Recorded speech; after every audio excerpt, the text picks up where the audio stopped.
My school has late start Wednesdays, starting at 8:03 in the morning. This means leaving the house at about 7:40 and waking up around 7. And this is our cheat day. It's the most we get to sleep in all week, as school normally starts at 7:20 in the morning. Is this really a late start at all, or is it just an attempted consolation for the lack of sleep that students get throughout the week? My school is not the only school that starts early, however. The Center for Disease Control and Prevention, or the CDC, have held several observational surveys analyzing this very problem. The 2014 School Health Policies and Practices study revealed that 93% of high school students and 83% of middle school students suffered or start school before 8:30 in the morning. This means that a vast majority of secondary education students are waking up extremely early, and that all of these students affected could experience the negative consequences. And these consequences are no joke. Raise your hand if you've ever felt sleep deprived. You know how miserable it can be.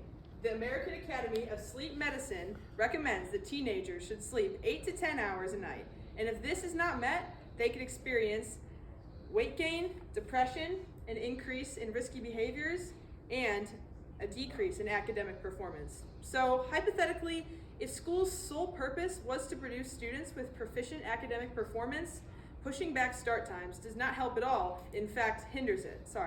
Pushing forward start times does not help at all, and in fact hinders it.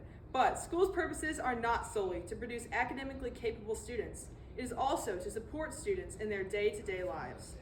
So the side effects of depression and risky behaviors like drugs and alcohol are completely against school missions as well.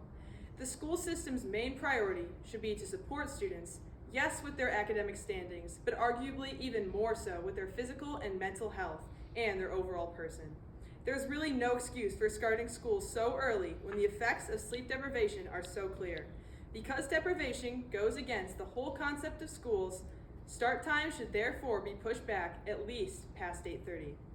Now, it has been argued that pushing back start times wouldn't increase the overall amount of sleep because students would in turn just go to bed later because they know they get to sleep in later. This is one of the school system's biggest reasons to start school early. Why would they let students sleep in when it just pushes them to stay up later to compensate for the lost time? Luckily, we have science to put this argument to rest. According to Healthline, a study that took place in Cherry Creek District in Greenwood Village, Colorado, involves 15,000 middle and high school students. This district pushed back their middle school start times by 50 minutes and high school start times by 70 minutes, and the results were astounding, but not completely unexpected. After a period of time, students were asked to fill out surveys to report how the change in schedule had affected them personally. Students reported that their night's rest did in fact increase in duration, disproving the latter argument. They also didn't have to sleep in as long on the weekends, freeing up more time to study, play sports, and just be kids. They reported a decrease of being too tired to do homework and a large increase in academic engagement scores. So, students are actually more productive when they get to sleep in later, and while schools may argue that sleeping in a bit wastes time that they could be learning, it actually makes students far more productive with the time that they are awake. So, as sleep time increases, it makes kids more productive and greater assets to their school and community. And even if sleep doesn't increase with a later start time, students will actually likely perform better still. This is because sleep deprivation is not the only issue with early school start times. It also impacts on a biological level just because of their stage in physical and cognitive development of teenagers. According to the Wexner Medical Center at Ohio University, explains that during the teenage years, the body's sleep schedule naturally shifts, that the body wants to go to sleep later and wake up later. So even if students get the recommended 8 to 10 hours of sleep, their body will still be thrown off because it biologically still wants to be asleep when a student is in school. In other words, when students are being tested and expected to memorize, listen, and learn material, their brain is telling them to go to sleep. How can a school expect students to perform when it literally contradicts the way their body works?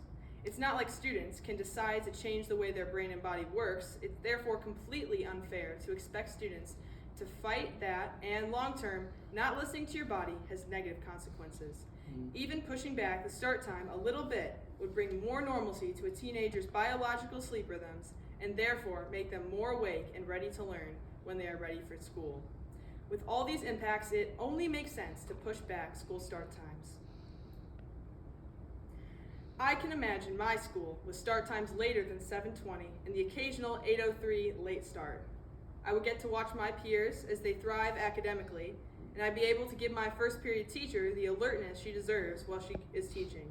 But most importantly, a goodbye to our current school start times would mean a school community that is more awake and ready for each and every new day. Very nice, very nice. Way to go.